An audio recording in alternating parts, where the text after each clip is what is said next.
विद्यार्थी मित्रांनो, ॲग्रीकट्टा यूट्यूब चॅनलमध्ये आपले सर्वांचे स्वागत आहे। मित्रांनो, आपण जर पीएमसी कार्यकारी सहाय्यक या पदाची परीक्षा दिलेली असेल तर मित्रांनो या संदर्भात वेबसाईटवर एक नवीन अपडेट प्रसिद्ध करण्यात आलेली आहे। काय आहे ही अपडेट आपल्याला स्क्रीनवर या ठिकाणी दिसत असेल।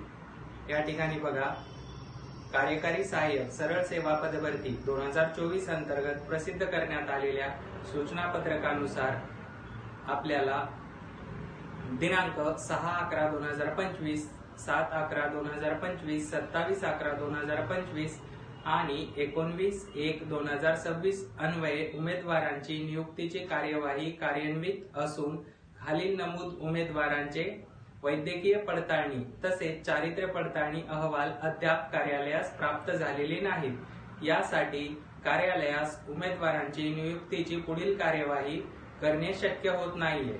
तरी सदरील अहवाल सादर करण्यास आपल्याला दिनांक 13 फेब्रुवारी 2026 पर्यंत मुदतवाढ देण्यात आलेली आहे। तर मित्रांनो, ज्या विद्यार्थ्यांचे चारित्र्य प्रमाणपत्र तसेच मेडिकल सर्टिफिकेट ज्या विद्यार्थ्यांनी सबमिट केलेले नाही अशा विद्यार्थ्यांना पुनश्च एक संधी देण्यात आलेली आहे।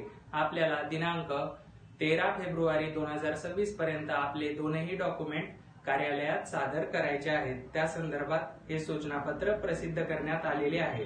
तरी ते आपण कागदपत्र कार्यालयास प्राप्त न झाल्यास संबंधित उमेदवारास कार्यकारी सहाय्यक या पदभरतीमध्ये स्वारस्य नाही असे गृहीत धरून त्याचे निवड यादीमधून नाव कमी करण्यात येणार आहे आणि पुढील जे विद्यार्थी आहेत जे की वेटिंग लिस्ट मध्ये असणार आहेत त्या विद्यार्थ्यांना कार्यकारी सहाय्यक पदावर जॉईनिंग म्हणजेच रुजू होण्याची संधी देण्यात येणार आहे। मित्रांनो, या ठिकाणी आपल्याला पीडीएफ दिसत असेल। ही पीडीएफ आपण ॲग्रीकट्टा टेलिग्राम चॅनलवर जाऊन देखील डाउनलोड करू शकता आणि सविस्तरपणे वाचन करून आपले नाव या यादीमध्ये आहे का आपण बघू शकता। असेच माहितीपूर्ण व महत्त्वपूर्ण अपडेट बघण्यासाठी ॲग्रीकट्टा यूट्यूब चॅनल सबस्क्राईब करून ठेवा आणि पीडीएफ मटेरियलसाठी टेलिग्राम चॅनल जॉईन करायला विसरू नका।